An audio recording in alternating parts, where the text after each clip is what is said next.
The wind howled outside as the orange leaves clung to the foggy glass, refusing to fall. Marla stood barefoot in her hallway, holding her breath, eyes locked on the vent above the kitchen. That whispering. It was back, soft, guttural. The same cadence, the same voice she'd heard in her sleep for months, her dead fiancé's voice, but he died a year ago, in a fire. She saw the photos, she signed the papers, she scattered his ashes on the cliffs in Maine. Then who the hell was whispering her name through the vents 3 months earlier? She had just moved into this small Vermont home, the kind people called charming, even when it creaked like it had secrets. It was supposed to be a fresh start. After Thomas died, her whole life had collapsed. Friends disappeared. His family blamed her. Her job at the magazine quietly cut her loose during her grief leave. Only one person stuck by her, Rhea, her older sister. "You need quiet," Rhea said, handing over the house keys and hugging her goodbye. Time to feel safe again. Marla had believed that, until the noises started. The first night it happened, she thought it was just the old heater. Then the second night, she heard her name, whispered, drawn out. Marla. It sounded like Thomas, the rasp in the M, the breathy pause after. But that wasn't the worst part. The third night, she found her engagement ring, the one that had melted in the fire, sitting on the windowsill. She hadn't seen it in over a year. It had been in the fire with Thomas. The firefighters said everything in that apartment had burned beyond recognition. So how the hell was the ring sitting there, cold, perfectly intact? She called the police, twice. Each time they found nothing. No sign of a break-in, no fingerprints, no footprints in the early snow. She began to doubt herself. Maybe she'd kept the ring somewhere, buried in trauma. Maybe her mind was unraveling. That's when the email started.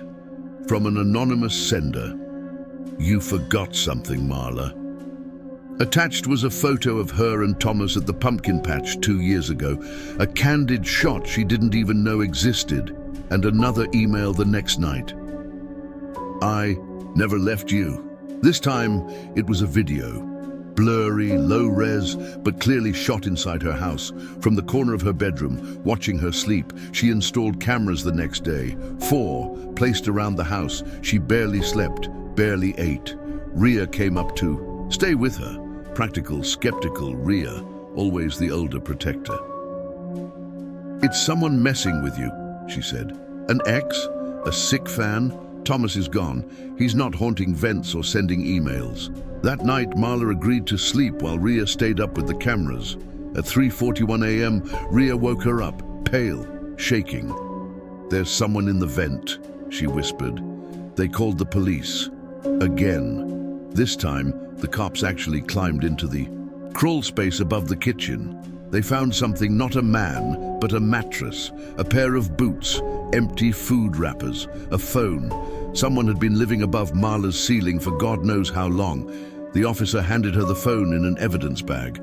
"It's locked," he said, "but it's been recording for days." Rhea took Marla's hand. "You're not sleeping here tonight." Marla just stared at the boots.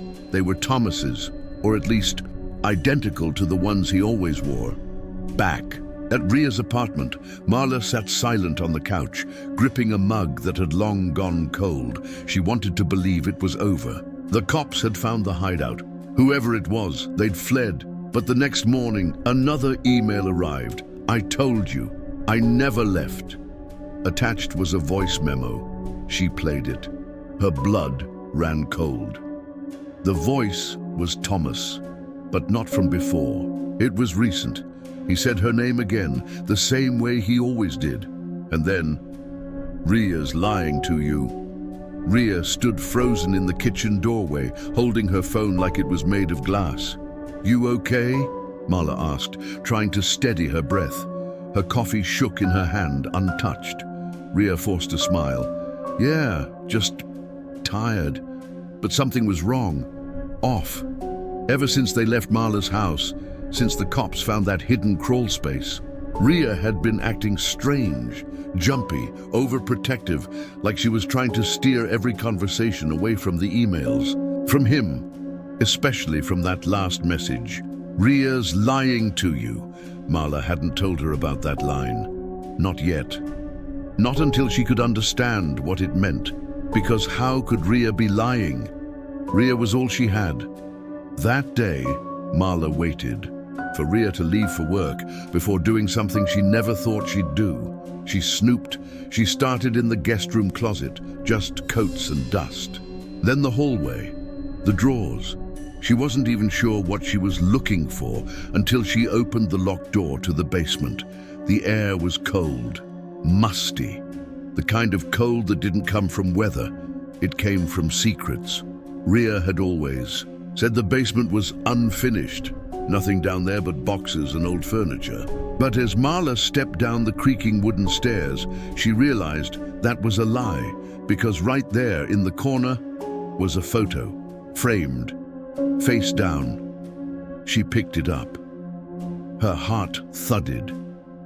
It was Thomas, smiling, wearing that familiar flannel, holding Marla from behind, kissing her temple. But what made her knees buckle was what was written across the glass in black marker. "He was never yours." She dropped the photo. It cracked. Her hands trembled as she looked around the rest of the basement. A duffel bag, a stack of postcards, her handwriting, ones she'd sent Thomas years ago from their trips. She thought he'd lost them. Then a flip phone duct-taped under the stairs. Dead battery. She snatched it, ran upstairs and shoved it into her purse, just as Rhea's keys jingled in the front door. "You okay?" Rhea asked, eyeing her flushed cheeks. Marla smiled. "Yeah, just took a shower." But her mind was already racing. She needed to charge that phone. She needed to know what the hell Rhea was hiding. That night, Marla waited until Rhea was asleep. She sneaked into the kitchen and plugged in the flip phone with an old charger from the drawer. It powered on. 2 videos, 1 audio recording, all dated after Thomas's death. Her fingers shook as she played the first video. It was grainy, shot from inside a moving car. Thomas. He was alive. He looked thinner. His hair was longer, but it was him, alive, breathing, sitting in the passenger seat of someone's car. The voice holding the phone. Rhea's. "You sure about this?" Rhea asked in the video. Thomas turned, eyes hard. "She lied to me. She used me. She never loved me, not really." Then it cut. The second video was shorter. Thomas, again. But this time, he was in a dark room, breathing heavily, whispering to himself, over and over. "She doesn't deserve peace. She doesn't deserve peace." He scratched something onto the wall behind him, but the image was too shaky to tell what. Marla sat there, frozen. She couldn't cry, couldn't scream. Thomas was alive. Rhea knew. And somehow, they'd both decided she was the enemy. She opened the final file, the audio recording. It was dated just 2 weeks ago. Rhea's voice. "She's breaking, Thomas. You're pushing too far." His voice, colder than she'd ever heard. "Good, let her break."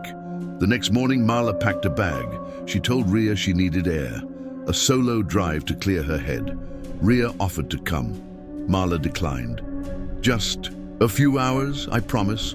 Instead, Marla drove straight to the police. She showed them the phone, the videos, the messages, the crawl space photos, everything. The detective, a tired man named Howland, watched silently, took notes, replayed the recordings.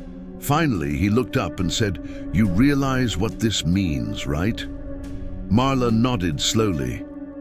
"It means," she whispered, "I buried an empty urn." The investigation moved quickly after that. Detectives got a warrant, searched Rhea's house, found more maps, receipts, printouts of Marla's social media, even a notebook filled with Thomas's handwriting. They tracked a storage unit rented under a fake name. Inside were clothes, old laptops, a makeshift mattress, and photos. Hundreds of them, all of Marla, from the grocery store, at yoga, even asleep in her bed. Rhea was arrested that night, but Thomas wasn't there.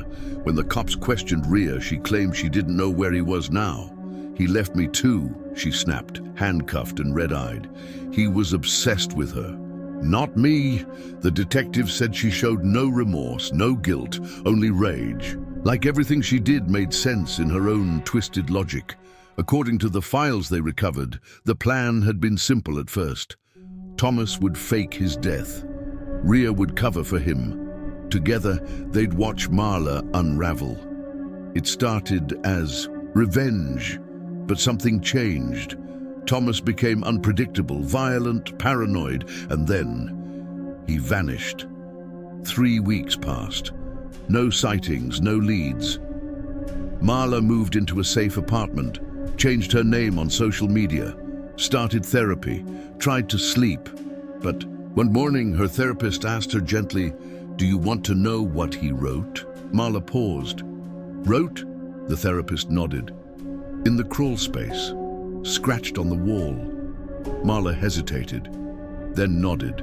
The therapist showed her the photo. 5 words. "I was never your Thomas." Marla didn't cry when she saw the words, etched on the crawl space wall. "I was never your Thomas." She didn't scream. She didn't even blink. She just sat there, numb, as the therapist waited for her reaction. But inside her chest, something began to uncoil. A sick, slow twist of realization that made the floor under her feel thinner than paper. If he was never her Thomas, then who the hell was he? 2 days later, she was called back to the station. Detective Howland slid a thin manila folder across the table toward her. "You're going to want to sit down before you look." She didn't. She couldn't. Inside the folder was a birth certificate, one she had never seen before. The name Gregory Marcus Lyon, born in Wisconsin, arrested at age 19 for identity fraud, disappeared in 2014, assumed dead by his family. Then 8 years later, he showed up as Thomas Raymond Ellis. He showed up in Marla's life, in her heart, in her bed. "Wait," she whispered. "You're saying Thomas never existed?" The detective tapped the photo on the birth certificate. A younger, sharper version of the man Marla thought she knew. That's the man who went by Thomas. He stole that identity off a gravestone when he moved states. Rhea was in on it from day one. The air in the room felt heavier. But why? "Me?" she finally asked. Her voice barely made it out. Howland leaned back. "That's what we're still piecing together." He explained they'd found dozens of fake profiles, dating apps, forums, blogs under aliases. The man she knew as Thomas had lived many lives, always, with a woman involved. Always a story of intense love, followed by emotional destruction. And Rhea? She'd been a part of his cons for years, sometimes as a friend, sometimes as a jealous sister, sometimes as the victim herself feeding him. Lies to gain sympathy from his next target.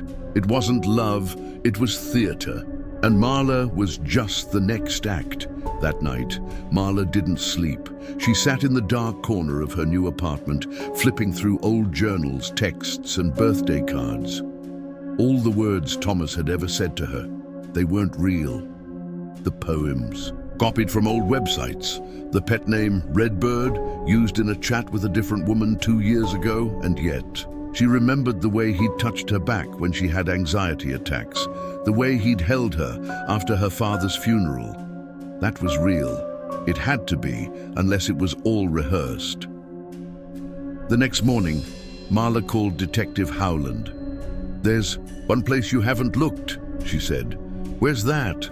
"Their father's cabin, the one Rhea always said was abandoned. It took 3 hours to find it, deep in the woods, barely standing. But as soon as the team stepped inside, they knew. Candles burned down to wax puddles, old food, a mattress, and taped to the mirror in the bathroom. Another message, this one scribbled in red marker. 'You're not done hurting yet, Marla.' Her breath caught. She looked at the detective. He's still watching me. Later that day, her phone buzzed. With a new email, no subject, no name, just one line. Tell them I'm dead, but don't you dare forget me. Attached was a photo, grainy from a distance. It was her, standing in line at the pharmacy. Taken yesterday. She dropped the phone. He was close. The police assigned her a 24/7 watch. But no one could track him down. Every ATM he used, gloves, hat, no face on camera. Every burner phone discarded after one message. He was a ghost, or worse, he was becoming her shadow. 3 weeks later, Ria agreed to talk. In exchange for a reduced sentence, she gave a chilling testimony. He was brilliant. Like, not just charming brilliant, but evil brilliant, she said, chained at the wrists. He would study women for months before approaching them. Knew what to say, what to wear, even what music to pretend to like. Marla was quiet. She could barely breathe. He chose you because you were clean, Ria continued. No scandals, no family to dig in. The kind of person no one would believe when the story broke. You were a canvas. And you helped him? Ria's lips twitched. At first, yeah, but then he changed. He started hurting people for fun, for control. What do you mean? I mean, Ria whispered, leaning forward. He only pretended to love you so that breaking you would mean something. That night, Marla went home and stared at herself in the mirror. Who was she now? A victim? A survivor? A shell? No, not anymore. She went into her closet, opened the old safe she hadn't touched in a year. Inside was a small black box. Inside that, the ring, the one Thomas had used to propose. She had said yes that night, with her whole heart. But now she saw it for what it really was, a lie. She closed the box and made a decision. Marla called the detective the next day. If he's watching me, then let's give him a show. She returned to her old house, said she was tired of hiding, that she wanted her life back. She redecorated, started posting again on Instagram, pictures of her smiling, cooking, laughing. Every move she made was intentional. Within 48 hours, she got another email. No text this time, just a photo, her bedroom window, taken from inside the fence. The police moved in quietly. 3 plainclothes officers, cameras in every room. They told Marla to act normal, to pretend she didn't know. But Marla wasn't pretending, she wasn't afraid anymore. She wanted him to, and come. She wanted him to see what she'd become, not a victim, not broken, ready. At 3:13 a.m., the trap finally sprung. They caught movement in the backyard. A man, tall, hooded, moving like he belonged. He opened the back door with a key. Her spare, the one she lost a year ago. He crept inside, but before he reached her bedroom, 6 red laser dots landed on his chest. Hands where we can see them. Down on the floor. Thomas, or Gregory, whoever he truly was, smiled as they tackled him, like he was proud, like it was all a game. Even as he was dragged away, he never broke eye contact with Marla. His final words before the door shut behind him. I made you stronger, didn't I? Marla didn't answer. She didn't have to, because for the first time since he disappeared, she finally felt free. For the first time in nearly 2 years, Marla sat in her living room without looking over her shoulder. The man who destroyed her life, Gregory Marcus Lyon, aka Thomas Ellis, was finally behind bars. It should have felt like the end. But instead, it felt like the beginning of a different kind of nightmare, because deep down, Marla still couldn't answer the question that had haunted her from the start. Why me? She visited the station one last time to collect her statement copy. On her way out, Detective Howland stopped her. We ran through Gregory's burner phones, he said. There's one thing, one person you need to know about. Marla's heart turned to ice.